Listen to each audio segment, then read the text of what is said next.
Olá a todos, nossa aula 6, vamos percorrer os elementos aqui da interface, o que ficou faltando de visualizar, o que são os elementos aqui mais intuitivos ou não tão intuitivos assim, que compõem todo esse hall de possibilidades de customização e de organização aqui da nossa biblioteca de referências. Essa coluna aqui, que é a principal, uma coluna vertical, a gente já viu aqui a parte de adicionar, que é esse botão que vai estar sempre aqui em cima, tá?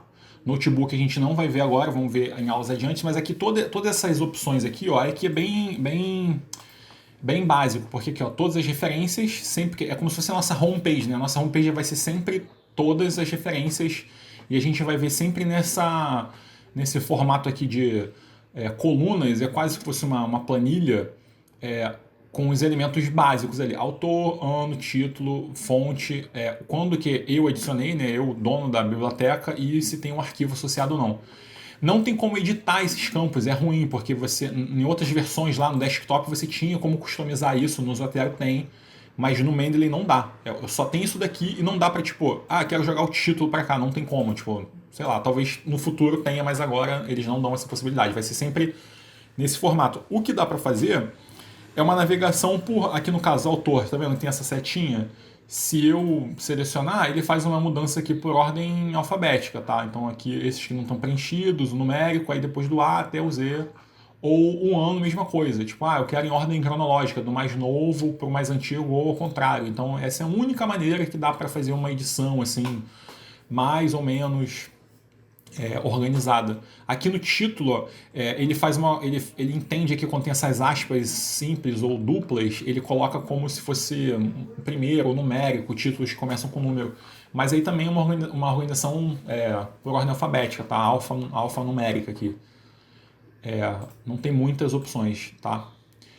Esse aqui, os adicionados, aí ele vai botar os últimos que a gente adicionou, quer dizer, os mais recentes, né, no caso. Hoje aqui eu estou trabalhando dia 18, então, ó, dia 18 e depois os mais antigos lá ao longo do tempo.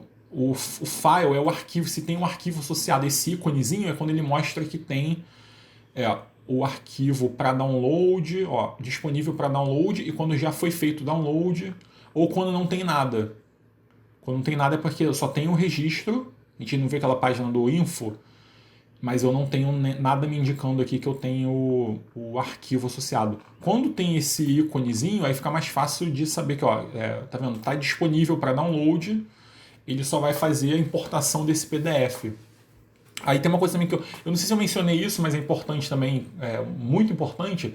As pessoas sempre perguntam qual é a capacidade de armazenamento, porque à medida que a biblioteca está crescendo, isso, e você está associando os PDFs, isso consome ali tem um espaço no servidor do Mendeley, porque isso vai tudo para... claro, você tem os PDFs que estão no teu computador, mas à medida que você vai fazendo essa inclusão aqui, ele meio que vai jogando tudo para a nuvem, até para você poder conseguir acessar os arquivos PDFs, fazendo login de outros computadores e na versão mendeley.com, tá? Mas é fácil de ver essa análise aqui, ó. Eu tô aqui, ó, versão web, tá? mendeley.com. Estou logado na minha conta, tá aqui. Quando você clica aqui, ó, aí tem preferências, quando tem esses settings aqui, ó, configurações, clica lá, que ele vai te dar o informe, tá vendo, da conta. Aqui, ó, tem vários campos aqui. Aí nesse campo aqui, ó, subscription, que é o meu tipo de assinatura, eu não tenho assinatura, porque a minha assinatura é uma versão gratuita, a gente está usando essa versão free do Mendeley. Tá? Essa versão gratuita do Mendeley, qual é o tamanho limite? É um espaço de 2 GB. Tá? 2 GB é bastante coisa, são bastantes PDFs, porque você está considerando ali não só as referências propriamente, mas elas consomem muito pouco, porque é um arquivo bem simplificado, e todos os PDFs conforme eu for incluindo. Claro que se eu tiver uma necessidade de incluir muitos PDFs, aí talvez seja o caso de eu fazer o upgrade aqui da conta, mas esse upgrade seria uma conta paga, tá? Então assim, a gente está trabalhando com a ideia do Mendeley versão free, mas se tiver lá um aluno muito interessado, gostou demais da ferramenta e acha que é útil, aí estão os valores aqui, ó.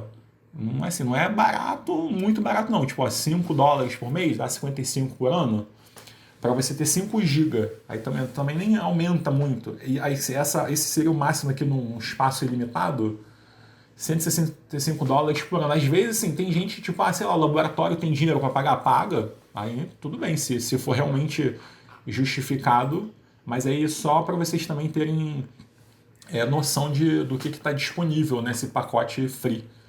Esse share space aí são para, a gente vai ver mais adiante aqui nos grupos. Quando você cria grupos, aí você tem uma limitação de compartilhamento. Você pode criar vários grupos, acho que até 15 grupos, mas aí você tem esse limite de 100 mega. Talvez até por questão de direitos autorais, eles não querem também que você fique distribuindo muitos artigos, né, entre pessoas. Não sei se a questão é essa, mas é bem pouco, né? O limite é bem restrito. Porque assim, em média, você pega um PDF padrão, assim, que não tem muitos gráficos, dá tipo no máximo 5 mega, tá? 5 mega. Se você tiver um PDF que tem ali um pouquinho mais de gráfico, informações, tabulação, imagens, aí você pode ter até um com tamanhos maiores. Então, tipo assim, um PDF de 10 mega. Aí, tipo, você tem 10 PDFs, já esgotou, né, o tamanho de 100 mega. Para espaço de 2 GB dá ali, tipo, algumas dezenas, poucas dezenas, ou talvez até poucas centenas de PDF, dependendo do tamanho dele. Se for essencialmente texto, cabe bastante coisa. Se os alunos perguntam também, mas é isso, se eu estiver chegando no limite, mas eu não quero pagar para ter, aí o que você pode fazer? Você tem como dissociar o PDF. Aí você, tipo, ou abre espaço para incluir outros, mas aí é chato, porque você vai ter que ficar fazendo sempre esse controle, tá? Vamos voltar aqui. Eu prefiro trabalhar no desktop aqui, porque fica mais rápido, talvez. Mas vamos lá, então vamos continuar aqui. Ó. Então, como eu falei, a gente estava vendo aqui o formato padrão aqui de apresentação, autor, ano, tal, título, aqui os arquivos, tá? Que vocês podem matar aqui. Aqui, ó, tá vendo? Na coluna vertical aqui, ó, os adicionados recentemente. Então, os últimos arquivos, ou registros, né, bibliográficos que eu incluí. A gente fez ali algumas últimas importações nas últimas aulas, e aí vão aparecendo aqui. Em ordem cronológica de edição. Como a gente está fazendo tudo assim, numa sequência aqui dos últimos dias, eu estou começando um processo de alimentação, vai ficar tudo meio truncado. Mas conforme vocês forem usando ao longo do tempo, aí fica mais claro identificar assim, o que eu incluí mais recente. Você poderia fazer aqui, claro, ou então mesmo nas últimas referências, usar aqui essa coluna que daria no mesmo. Você consegue ver os últimos, né? Qual foi as inclusões mais recentes. Os lidos recentemente, aí são aqueles que de fato eu abri quando você clica, né, sobre o documento, aí você consegue ler, você tem ali um arquivo associado, aí isso é o que ele está chamando de os lidos recentemente, ele só vai contabilizar aqueles que eu tenho os arquivos associados. Então, assim, se eu voltar lá nas referências, preciso saber os que eu tenho aqui, né? Ou pelo menos o ícone. Vamos pegar um aqui, ó. Data e afrofuturismo. Então, beleza, eu vou. Estou acessando o arquivo. Tá aqui na íntegra. E tá até sincronizando aqui, porque acho que ele está baixando o arquivo.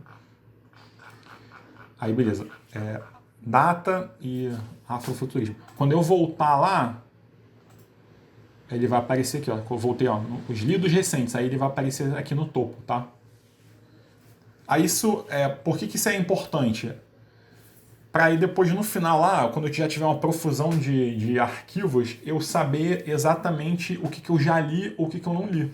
Assim, para o aluno isso é importante, tá? Tá vendo essas bolinhas aqui, ó? Essa bolinha, ela indica o que não foi lido, tá vendo? Unread, não li ainda. Quando não tem a bolinha é porque eu já li. Isso é um elemento importante, porque às vezes o cara fala assim, fiz aquele processo de importar um monte de registro em bloco e estou fazendo um levantamento. Aí veio 50 registros de uma vez. Aí, conforme o aluno for processando aquilo, ele vai precisar saber se, assim, já processei isso ou não processei. O jeito mais fácil de identificar é por meio da bolinha aqui. Se tem a bolinha, é porque não leu ainda. Se não tem mais a bolinha, é porque já leu. Ou já preencheu os campos. Por isso é sempre bom, assim, à medida que eu for abrindo, já tentar ir preenchendo os campos aqui do info. Porque aí depois, quando eu fechei, ele vai, eu vou abrir aqui, ele vai entender que eu li o documento. E se eu não retornar até ele, para mim vai ficar aquela ideia que, tipo assim, não, já passei por isso daqui, não vou me preocupar mais. Por isso que é sempre bom ir, tá vendo? A bolinha sumiu. Eu abri, a bolinha sumiu.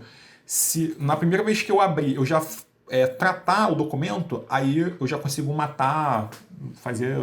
resolvo 2 problemas de uma vez só, tá? Já completo as referências, já li o documento, que aí Eu não vou ficar na dúvida depois lá na frente de dizer, pô, será que eu já percorri isso daqui? Será que eu li, já anotei? Mas aí isso aqui é uma boa maneira de identificar, tá? Então, ó, os adicionados, os livros. O favoritos aí é simples, porque tá vendo as estrelas? Ó, como eu instalei o programa agora, eu não tenho nenhum favoritos. A gente está trabalhando com ele a partir do zero. Então, qualquer gostei, qualquer estrelinha que eu atribuir aqui, ó, o que vai acontecer? Ele só clique na estrelinha, aí ele vai aparecer aqui, ó. Entendeu? Então, é bem simples. Atribuir favor. Eu tinha uma mania, assim, antigamente lá nos primórdios eu baixava o iTunes, porque aquelas versões antigas do iTunes você dava até 5 estrelas para uma música. Aí eu conseguia fazer importar PDFs no iTunes, que não é um programa para PDF, mas eu conseguia fazer essa importação. Aí eu atribuí, tipo assim, artigos que eu gostei muito, aí eu dava 5 estrelinhas. Artigos que eu não gostei nada, eu dava 1 estrelinha ou mais ou menos 3, que aí eu sabia mais ou menos eu fazia mediana. Aqui podia ter alguma coisa assim, porque aí você consegue dar uma gradação das estrelinhas também, porque às vezes uma estrela, só saber se é bom, favorito ou não, às vezes não é o suficiente. Mas é o que temos aqui agora. Aí depois também, ó, dentro dos favoritos, aí a gente vai começar a ver algumas possibilidades de organizações. Tá vendo aqui? Organizar. Aí o jeito mais simples é fazer essa organização por coleções. Coleções nada mais são do que você criar pastas, tá? Então vamos lá, aqui. Depois eu volto aqui no publicações e no lixo. Coleções. Coleções eu também tá zerado, não tenho nenhuma. Então assim, como eu estou trabalhando com aquela ideia do, sei lá, de um tópico, afrofuturismo. Vou criar uma pasta afrofuturismo. Futurismo. Dou Enter, tá? Aí ele aparece aqui. Então, assim, eu criei uma primeira pasta, afrofuturismo não tem nada. Aí, claro, para fazer a inclusão, tá vendo busca? Tudo que eu buscar aqui, ele faz a busca nos títulos. Antigamente, acho que fazia até no abstract, era bom. Porque você consegue varrer bastante coisa. Agora, essa versão acho que só busca o que está no título. Mas se eu botar lá afrofuturismo, tá vendo? Ele me deu bastante coisa. Aí, claro, eu posso selecionar tudo aqui. Aí, ó, selecionei todos. E aí, ó, tá vendo? Organizar, ó, ele me selecionou 101. Aí eu vou adicionar numa coleção. Aí ele vai me dar, porque por enquanto eu só tenho essa. À medida que eu vou criando várias coleções, vão aparecer todas aqui. Eu seleciono e adiciono. Aí esses 101 registros, vão ser jogados para lá, tá? Vamos ver aqui, ó, como é que ficou. Ó, aí agora já está mais ou menos organizado. Então, assim, a melhor maneira de conseguir organizar também o volume, todas as referências, tá? Vamos sempre trabalhando com todas as referências. Mas a melhor maneira depois de organizando isso em pastas, né? É através dessa identificação de onde que esse artigo se enquadra melhor. Quando eu fiz a tese, o que eu já fazia? Fazia uma estrutura da tese. Então, por exemplo, o que eu posso fazer aqui? Ó? Uma coleção, por exemplo, introdução. Ou então, assim, ó, capítulo 1. E depois capítulo 2. O que eu vou falar no capítulo 2? Vai ser a parte de, sei lá, tratamento dos dados, alguma coisa assim. Enfim, fica a critério de vocês, tá? Mas só para vocês entenderem assim, as subdivisões, tá? E aí, cara, eu posso organizar isso daqui numa ordem que eu achar mais conveniente. Tem a possibilidade também de eu criar subpastas. Aqui, ó, deixa eu ver. Se eu só clicar em cima, ó, capítulo 2, eu quero que o capítulo 2. Não, deixa eu ver o que fica mais aprimorado aqui. Digamos que essa parte de introdutória, eu quero que ele fique dentro dessa categoria maior, afrofuturismo. Tá vendo? Eu estou jogando ela em cima uma da outra. Aí ele apareceu aqui, ó, como se fosse em formato de árvore. Vocês entenderam? Então, assim, pense na estrutura de uma tese, por exemplo, que você tem lá aquelas coisas mais elementares, né? Uma introdução, aí tem um grande corpo ali de metodologia, objetivos e tal, aí tem os capítulos, depois lá, considerações, resumos, análise de resultados. Vocês podem montar essa estrutura em formato de pasta, porque aí fica mais fácil também o aluno talvez consiga ler o artigo, acho que isso se enquadra melhor, você vai servir de base para a conclusão, aí joga na pasta. Eu gostava de fazer assim, mas claro, isso aqui você tem inúmeras possibilidades de criar coleções. Aí tá vendo? Eu criei aqui uma árvore. Se eu quiser tirar essa árvore, eu só volto aqui, ó. Jogo, tá vendo? Eu peguei a introdução, jogo onde tá aqui o título, aí ele sai, tá vendo? Ele descola de novo. Tá? Sabe? Eu posso renomear, posso excluir. Quer excluir? Sim. Enfim, aí, isso aqui depois vocês podem testar bastante aí. Mas aí como eu falei, é bem simples. Eu posso fazer só arrastar também aqui, ó. Todas as referências. Aí digamos que, isso aqui me interessou pro capítulo 1. Eu cliquei e arrasto para cá, ó. Soltei. Esse aqui também. Cliquei e arrasto para cá. Soltei. Aí quando eu abrir, os dois estão aqui, ó. Tá? Aí tipo, confundir. Tipo assim, isso aqui não tem. Ó, a Zika não tem nada a ver com o que eu tô trabalhando. Eu seleciono e deleto. Nesse caso, eu não estou deletando o registro da biblioteca completa, eu estou deletando só da coleção, estou trabalhando dentro da coleção. Tá? Então, assim, isso é bem óbvio até, né? Tipo, não precisa tanto ser tão explicativo, assim, porque já é meio. É bem intuitivo esse sistema. São pastas, você está criando pastas, tá? Fiquem só atentos àquela possibilidade que eu falei, de estabelecer sistemas em árvore e alimentando corretamente ver o que está dentro das pastas, tá? Aqui eu falei, usem da melhor maneira o campo de busca. O campo de busca, ele faz a busca, tudo que é título. Então, quer ver, ó? Vou pegar um exemplo aqui, ó, blockchain. Aí ele tá pegando tudo que tem blockchain no título, tá vendo? Em algum campo, em alguma parte do título, blockchain, supply chain, blockchain, ele sempre que tiver alguma coisa no título, ele vai aparecer nesses resultados. Aí fica mais fácil. Vou fazer uma outra busca, ou então voltar para todas as referências, só sair aqui, clica no X. Aí ele volta para as referências todas, né? Então assim, eu acho que é bem simples até. Filtros, aí é o seguinte, a gente não tinha visto o filtros, ele faz uma listagem automática dos autores, tá? Bom também porque aqui quando eu faço a busca, deixa eu fechar aqui. Quer ver, ó? James. Eu posso fazer essa busca por aqui, porque ele vai pesquisar o James tanto no título do artigo ou do livro, tá vendo aqui, ou como autor. As duas opções, tá? Um dos autores aqui. Então tem essa possibilidade, ou nos filtros. Deixa eu ver aqui se tem um Smith. Tá? Ou então no filtro, ele me deu aqui na ordem alfabética, tá? Aí isso faz mais sentido assim, de repente você tem um único autor que tem muitos artigos associados, aí você clica, vão aparecer todos os artigos. No caso das tags, a gente não atribuiu nenhuma tag ainda, são etiquetas aí, mas aí como é que a gente faz? Pega o registro, qualquer um aqui, o que vocês estejam trabalhando, lá no info, no quadrado, aí tá vendo aqui tags. Então aqui eu vou atribuir tags. Pode ser qualquer coisa que tenham aí, que esteja na cabeça de vocês que faça sentido com um processo de encontrar esse documento depois. Então, sei lá, é cripto ou alguma outra coisa. Sei lá, posso botar assim, tipo, tese, introdução. Qualquer coisa que eu quiser colocar como tag, ele vai aceitar. 2022. Por aí vai. Aí depois, quando eu fizer a busca, eu posso fazer a busca no filtro aqui, ó. As tags vão estar aqui. Certo? Claro, e se eu tiver uma profusão de tags, no final eu consigo fazer a busca pelas tags. Aí tá aqui na ordem alfabética. Assim, isso aí é para quem tá no nível bem de detalhe de aprimoramento das identificações dos registros, tá? Mas os caminhos são esses daqui. Ou seja, basicamente ele tem... quais são as possibilidades de encontrar alguma coisa? Ó, autor, ano, título, fonte, por data. Eu faço a busca que ele vai me encontrar ou o nome de título, conjunto de caracteres que estejam presentes no título, ou talvez o nome dos autores, talvez aqui a data, quer ver? Ó, vamos ver se... Ó, tudo de 2000, de uma determinada data ele me responde também.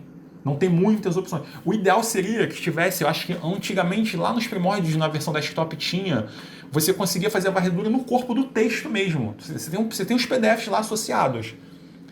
Aí era muito melhor, porque às vezes você está lá no processo de escrever, sempre bate alguma coisa assim, pô, eu li isso em algum lugar, mas não lembro exatamente qual artigo, porque eu quero referenciar, mas não lembro qual. Aí você pesquisava lá e achava.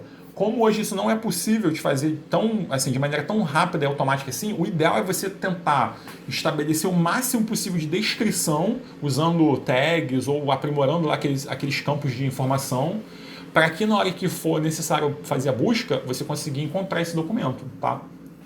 Mas basicamente é isso daqui. Então, assim, explore isso daqui, todas essas possibilidades aqui, que são os botões mais elementares, só tem isso daqui mesmo, e as coleções, que eu acho que facilita bem a organização individual, né, da pessoa que está usando o gerenciador de referência. Ela que vai organizar a coleção dela à sua própria maneira. Tá? Então, isso aqui é o melhor método, é usar essas pastas aqui. Certo? Isso daqui eu pulei porque é o seguinte, minhas publicações, supostamente, ele me dá as copies é da mesma empresa. Ele está dizendo aqui, não tem referências, você faz um claim aqui do seu profile. Eu tenho o perfil das copies, embora eu não seja assim, eu sou um Hellis bibliotecário, eu não tenho uma profusão de literatura, mas eu tenho lá um perfil nas copies. Tá identificado aqui, ó. Mas quando eu faço, tá vendo? Eu fiz lá o que ele pediu. Clique aqui, não sei o que tal, ele vai. O meu perfil tá ok lá no sistema, na minha conta, tá vendo? Tem o Orchid, mas ele não aparece, não sei porquê, ele não aparece aqui. Eu já cumpri com ele, então assim, meio que esquece daí. Não sei se é algum bug no sistema deles lá, sei lá, mas também isso faz muito mais sentido só para assim, de repente, sabe, um professor de alto rendimento que tenha muitas publicações, é muito comum também eu na biblioteca, às vezes aparecem lá os professores, eles querem as versões, né, as cópias dos artigos que eles mesmos publicaram no passado ou no tempo recente, não tem, perderam acesso, não tem uma cópia no computador. Aí, sabe, é engraçado que ele quer uma cópia do seu próprio trabalho. Aqui seria uma maneira de você tentar organizar isso aqui também, mas aparentemente não está funcionando. E o lixo é tudo aquilo que eventualmente vocês deletaram, joguei fora. Mas tem uma coisa interessante também. Assim, li, baixei o registro, li assim previamente, ou li o abstract, não é aquilo que eu queria, dá um deleta lá no próprio teclado. Aí ele vai jogar pro lixo, mas existe a opção de você fazer o restore. Você seleciona aqui, ó, o restore, tipo, me equivoquei, não queria que fosse lixo, então eu vou restaurar. Aí eu seleciono o quadradinho e restauro aqui. Ou então, se eu tiver muito certo de que eu não quero isso mesmo, aí você pode deletar permanentemente. Confirma? Confirma. Aí é só para isso, é o lixinho, tá? Então, assim, é bem simples, né? O Mendeley, basicamente é isso daí. A gente agora vamos ver o grupos na próxima aula e depois a gente já vai para a parte dos plugins lá de citação. Mas assim, a parte de organização da biblioteca de referências é isso daqui. Não, assim, eu não me recordo de que tenha nada além disso, dessas possibilidades que a gente viu já meio que todas as formas de inclusão dos registros, processar os registros, trabalhar, organizar, basicamente é isso daí. Na versão Mendeley Desktop antiga e no Zotero, vocês vão ver que tem mais recursos, assim, mais possibilidades de organização. E eu acho que isso aqui, aí, voltando lá no início que eu falei também, assim, eu acho que assim, para muitas pessoas isso aqui é o suficiente. Para mim, eu sempre me dei bem com o Mendeley porque eu acho que isso aqui é o suficiente. Eu não preciso de muita coisa além disso daqui. Tá? Eu consigo me organizar bem fazendo esse tratamento aqui, que é o elementar. O elementar já me basta. Mas se para vocês não for suficiente, o Zotero é a indicação. A gente vai ver nas próximas aulas, tá? Façam aí naveguem aí à vontade, criem pastas, façam aí uns testes e vejam se está tudo funcionando. Qualquer dúvida, coloquem lá no fórum, tá? Isso aí, a gente se vê na próxima aula. Tchau, tchau.